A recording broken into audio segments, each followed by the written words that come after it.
What's up? The hottest pop culture stories of the day. This is Hot to Go. I'm Brittany. I'm Kendall. And I'm Mike. You guys, is Dumois obsessed with us, or is it just Why are you us? so obsessed with me? Wait, what? Why are you so obsessed with me? Dumois? Pretty sure they did an article and it said Hot to Go, and the next article was about Taylor and Travis going to the Kentucky Derby, which, I'm sorry, Michael J. Genger said just on this here show a few days ago. Yeah, Hot to Go. That sounds really familiar. And so does this story about will Taylor and Travis show up and who might occupy the other spots in that suite. Sounds familiar. You're welcome, Dumois. You're obviously a big listener. You're a P1. And honestly, we read a lot of your article. Yeah, so it's all good. So it's like the snake eating the tail. It's just all the fine. circle of life, child. Where does it even come from? But that's such a good little question that we should play it one more time. Why are you so obsessed with me? Oh, it feels good. Oh, it feels delicious. Does it not feel? Do you guys feel really? I feel like we're almost as cool as Blinded by the Item. I feel like we're almost as cool as people that went to outer space today. What? That's right. Gail King is one of them. And if you guys didn't remember this, Blue Origin sent up a group of people, a group of women. I think there were 6 total women. Yep, 6 total went up to women. space for 11 full minutes. The ones that you really know about, of course, are Katy Perry, Gail King, and Lauren Sanchez, because she's engaged to Jeff Bezos. And then there were like other very amazing pioneering women. But for the point of and purposes of we do celebrity gossip, let's just talk about the Gail King of it all. Because one, Oprah's adorable. She cried watching her bestie go into space. Same. And when Gail King came back from space, she immediately fell onto the ground and kissed the earth. Yeah. Like, what happened up there? Because Katy Perry did the same thing, was kissing the earth. I don't, will the world ever know? I mean, we do know because it was We saw- videotaped. Yeah, there were a lot of cameras in video. there. We know exactly what happened. I meant like emotionally, spiritually, metaphysically. Yeah. There was a lot of making heart shapes in the camera. A lot of hair flying everywhere. The hair Lots looks of hair. good, though. The hair was harried. And can we have a moment for those spacesuits? Yeah, they actually looked pretty hot. good in them. Gail looked pretty snatched to the gods. I mean, if you guys haven't seen them, I think I want to beat this for Halloween.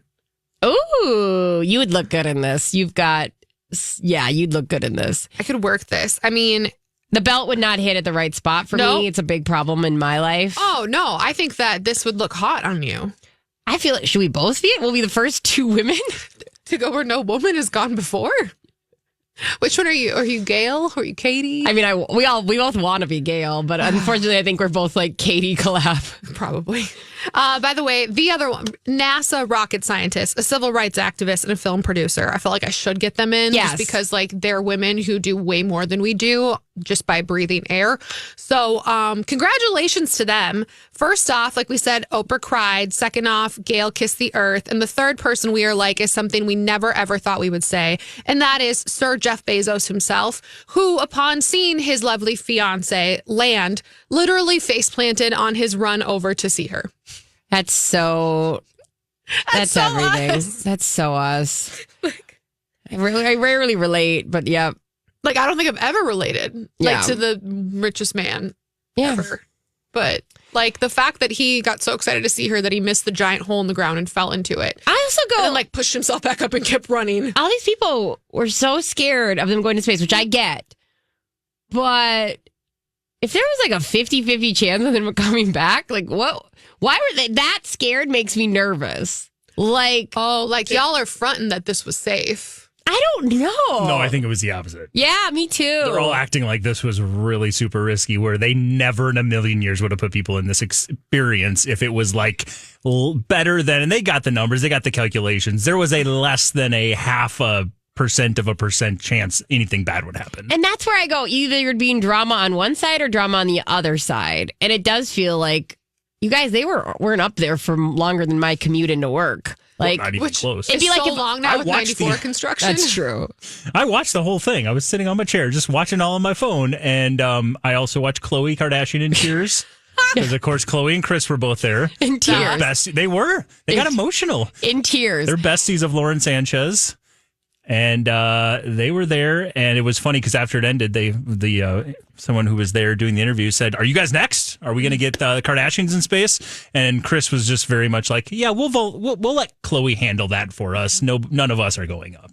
I also want everyone to know that Katy Perry took this opportunity to promote her $11 setting spray that, quote, locked in her makeup to space. Because if your setting spray can lock in your makeup to space, it's definitely worth your time. This is not an endorsement.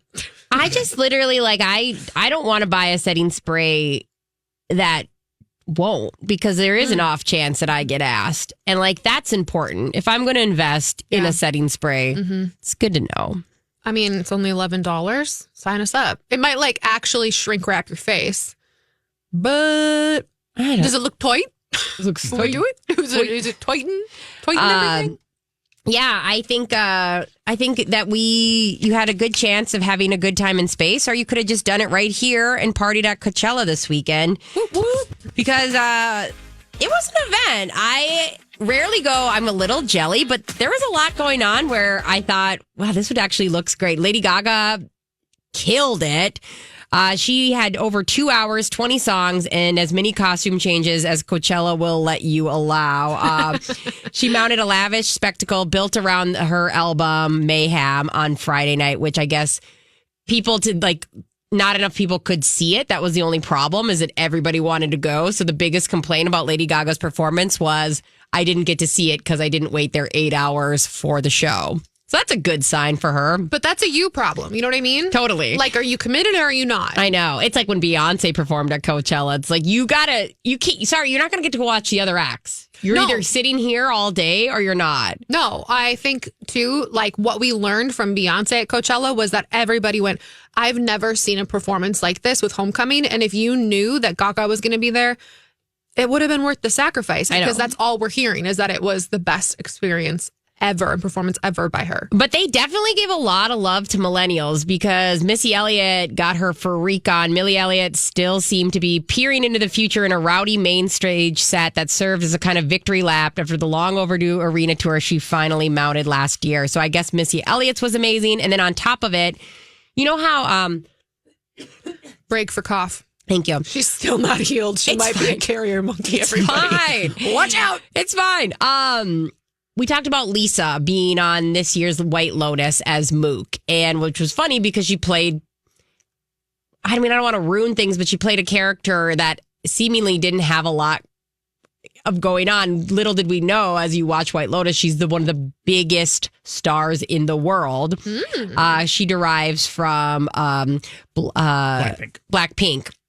Well, Blackpink had performed in 2019 and 2023. Well, she finally got to, as a solo act, perform at Coachella, and people say it was one of the best acts that went down.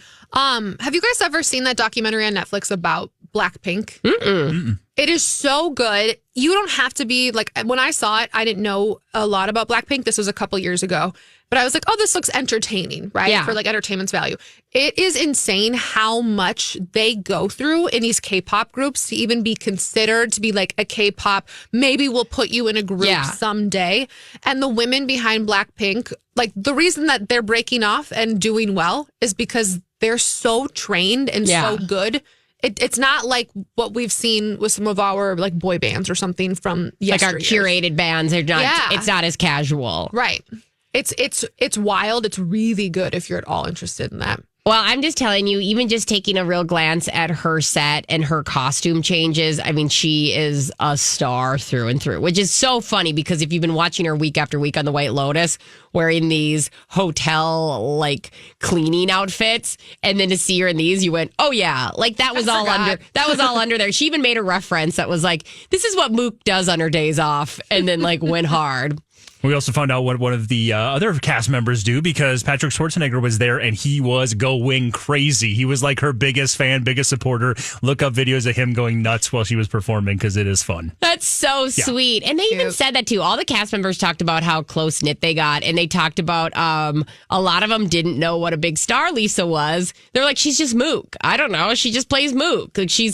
she doesn't come in with sort of a sense of air. So I think they all just got really close. It was probably really fun for Lisa to be not a giant star for that whole time she was filming.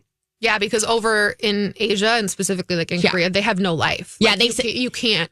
They said that they couldn't even go anywhere with Lisa in Thailand because she would get attacked by crowds. I saw that like so much, and this was again years ago on that documentary. Like it is wild. That's awesome. Benson Boone performed Bohemian Rhapsody with rock royalty. We had Benson Boone invited Queen guitarist Brian May to join him on his Coachella set. People said that was amazing. And then you're going to like this. Listen to this lineup. 3-6 Mafia brings out Travis Barker, Machine Gun Kelly, and Wiz Khalifa. Can you imagine as sitting there in the audience and you get those as like your bonus guests? Nope. Yeah. No, Machine Gun Kelly, regardless of his personal life and celestial seed aside, can rock. Right? I know. Like, how much fun would that be? And Travis Barker. I know. Come on. And I got two more. So this is what I was talking about. Millennials sure got a lot of love. Green Day whipped through its, maybe like Gen X-esque and millennials, but Green Day whipped through their decades-long pop punk hits at Coachella. This is one of those bands too. You go, oh yeah, this is also their hit. Like one after the other. After another. Thank you. And then last but not least, the thing that people are really talking about at Coachella to like wrap it all up, Travis Scott had his long awaited Coachella return. As we know, Scott is still recovering from the aftermath of the 2021 Astroworld disaster where 10 fans died and he lost control of everything. They said that he did a great job at Coachella. There was a lot of nerves behind the scenes. Insiders were talking about his group was like, he's terrified because he hasn't taken on much of these scenes since that. So, and that went really well. Dang. Thank you for this like full send. Can I drop one more? Yeah, of course. Because I don't know if you saw, but imagine this lineup. Yo Gabba Gabba performed, brought out Weird Al Yankovic, and also Flava Flav joined. What even is that? I have no idea, but that actually happened at Coachella. I just wanted to throw that out there. And like, what did the crowd, how did the crowd react? The fact that people were listening to Yo Gabba Gabba even before these acts came out and were like, it was thousands of people just jamming along with Yo Gabba Gabba performing this, for those who don't know, a children's show. Yeah. And they're on stage as the different characters doing their different songs. People were loving it. I mean, and maybe they're young enough where they experienced yoga. It's like or high enough. Yeah. But like you have to know Yo Gabba Gabba going in. You're not going to just acquire the knowledge. So maybe it's like us with Barney or like what would be our equivalent? It was 2007. So yeah, you think about all these people 15 years earlier, 17 years earlier, they were watching Yo Gabba Gabba. They're like, Gabba this Gabba. is a banger. Gosh. I think like I love always seeing all the fit checks that come out of Coachella. Oh yeah, and I that's know what's you hard. were watching one of the videos that I watched too, like the OOTD Yes. account. Oh my gosh, outfit of the day account on Instagram or TikTok if you're interested. So many fun looks. Totally. Oh my gosh, you're like, I would show up and be like, oh my God, I should have brought 17 other options. And it is shorts. Mm-hmm. And then there's a lot of this really like witchy lace vibe. Yeah, and like fringe, lots of belts. Like layered belt on belt on belt and like giant boots. Mm-hmm. It looked so fun. And 20-year-old bodies. It looked so fun. It's just a nice, gentle reminder every time I see these photos too to be like, you should have been a lot nicer to yourself when you were in your early 20s rocking outfits like that. So in 10 years, let's not do this again, self, and be like, you should have been nicer to yourself when you were 35. Totally. Always remember you're going to look back. That's like one of the fun things about being a human is you look back and go, I should have been naked all the time. Seriously. So we should just, it. I mean, I spilled a lot of bubble water on my pants today, so I'm really close to being half naked in the studio. She going pantsless. It's fine. Fine. All right. We talked about this last week. Mike told us The Bodyguard is getting remade. We have a lot of feelings, but it is past our 30-year rule of like, if it's younger than 30 years ago, you cannot remake it. I think you said 32 or 33 years, Mike. Yeah, I think it was, what was it? 1992. 92, yep. 92. So we were discussing who could possibly fill that role. We didn't know. We threw out like Cynthia Erivo, Ariana Grande. Like, who are you going to pick?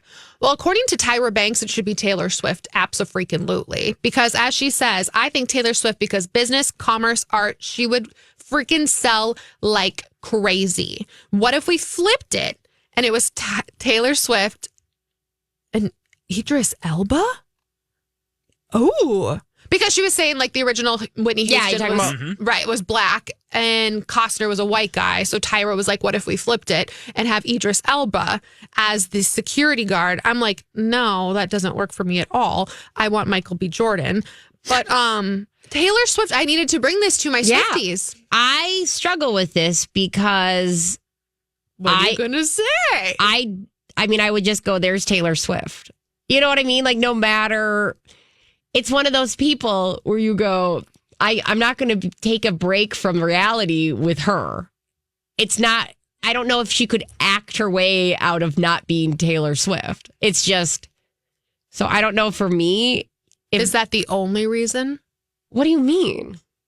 Oh, because I want her to have babies and, make Reputation Taylor's version. But that is a great point. That could have been what I meant. Mike? Yeah. What do you think? Are you questioning maybe her acting ability? And considering every movie she's been in is usually not gone well. And we had, I think, our first radio fight over if Taylor's voice was better than like a voice of a generation quality-wise. Oh, yeah, you're trying to compare her to Whitney. Which, like, as an artist, as a performer, as a humanitarian, I love Taylor. I think she's wonderful. But, like, just pure vocals. Yeah, and, like, I get what you're saying. And I mean, the thing is, we threw out names where we went, do they have to be a good singer? Do they have to be the caliber? Because for a while, you and I were trying to replace Whitney. We were thinking the actor as Whitney was why we were, like, had a certain mindset.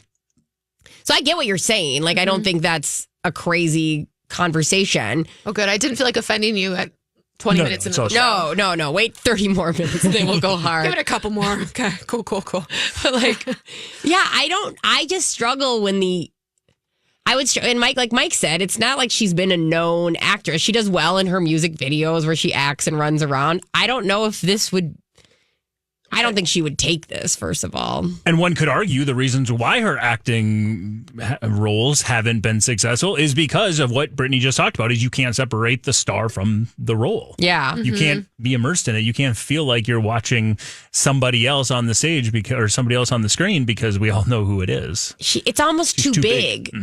It's but that's fine. Like, I guess if she's playing a character who's too big, I guess that would be interesting. I find it intriguing.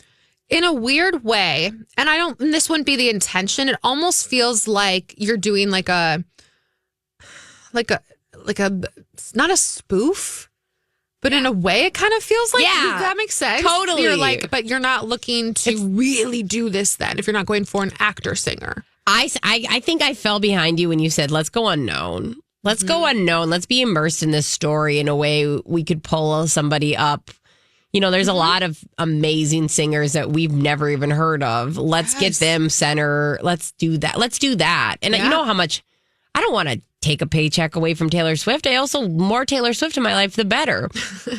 But I would have a hard time watching a movie going, that's what are they going to call her? Taylor Smith? Like, what are we going to do here? Tiana Smith, actually, was the idea. Totally. It's fine. It's close enough. Yeah. It's a great question.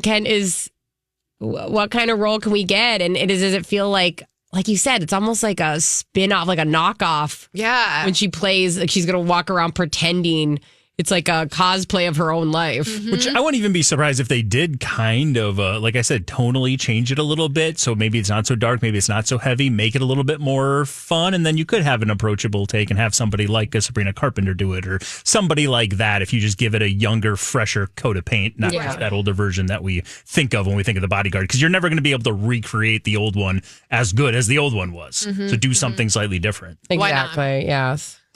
All right. This thing has so many pieces to it, but we're going to break it down as best as we can. White Lotus. There was an SNL sketch this weekend called White POTUS. It was a playoff of White Lotus. There were all the same characters, but they were all SNL people. And one of the people within the sketch, of course, was Amy Lou Wood, or at least a feature pretending to be Amy Lou Wood. Yeah. Now, within the skit, Amy Lee Wood's character, who was supposed to be RFK, is supposed to be her husband or boyfriend in the show. boyfriend, right? Boyfriend. Yeah. Thank you, which is Rick. played by normally Walton Goggins in the show. Okay, so they're doing this sketch, and the guy's saying something about like cutting fluoride out of the water, which is something RFK has said politically.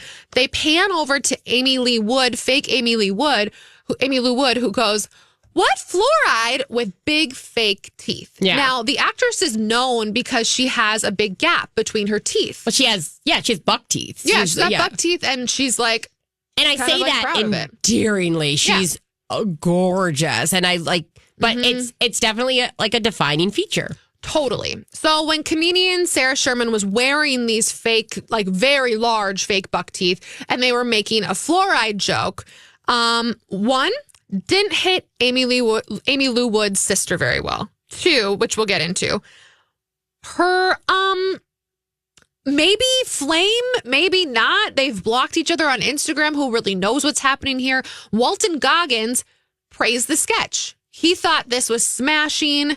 John Hamm, who played his character jokingly in this, John Hamm, I knew I was miscast, blah, blah, blah. Now, the internet is thinking that he was trolling her because he has since deleted that upload. Yeah, I think it's okay. So in real time, then what also happened is the actress Amy, she went ahead and posted something as well, and so I could see Walter Goggins seeing the sketch, thinking it's funny, not thinking anything of it. And then finding out that Amy was offended. She wrote, "Such a shame because I had a great time watching it a couple weeks ago." She said, "Yes, take the piss for sure. That's what the show's about. But there must be a more clever, more nuanced, less cheap way. At least get the accent right. Seriously, I respect accuracy, even if it's mean." So, Yeah, she said, "I think it's mean and unfunny." And she's like, "I have a big gap, not bad teeth." yeah, that was a funny thing too. She's like, "Okay, to be clear, like that's not a fluoride thing." Right. And like, she's like, and like, she wanted to make it clear that it wasn't an issue with the comedian playing here, Sarah Sherman. She's like, I don't get like why the bit is so funny. Yeah. It's mean. And she then posted saying, "Hey, SNL reached out and apologized. It's fine. I'm not." And like the thing is, you can take it either way. Where she's like, "It just wasn't that funny," and she'd put like a laughing emoji and stuff. So I could see it going either way. But like, I don't know. It's SNL and it's her most defining thing. It's supposed to be parody. You know, I get why they would grab onto that. I think it's one of those things and each of us has one. I absolutely have like a freaking bevy of them. But like you push that sensitive thing, like you can make fun of me all you want, but if you say this one thing, like, that's hurtful. That's rude. And I think that this is obviously her thing. Like, I don't have a problem with my smile, but when people make fun of it because people are making fun of it, I'm assuming her whole life. Yeah. It just hits that trigger where it goes from, this was funny to, that's mean. Yeah. It's hard because it's just hard because it's SNL. Like they're going to make fun of things, you know? My biggest struggle with this and this whole thing is that Walter Goggins clearly is being aware enough in social media that he knows, oh, she did not take this well, so I'm going to delete this. But yet he has yet to comment on the feud. On the unfollow. He's yet to comment on the block, the unfollow, whatever the case may be, whatever happened there. He hasn't talked about it. Now, is this just a star being like, oh, I'm bigger than that, I don't need to get into tabloid fodder? Or is there something there that he's refusing to touch on? Did we talk about this here or did I read it somewhere else? There was an interview, I want to say it was Call Her Daddy, but it was some chair on chair interview that Walter Goggins did where he made it very clear he runs his socials. No, I didn't. We haven't talked about that. So, well, yeah, he made it very clear because she was like, "Do you have somebody running your socials?" He goes, "No, I do it all."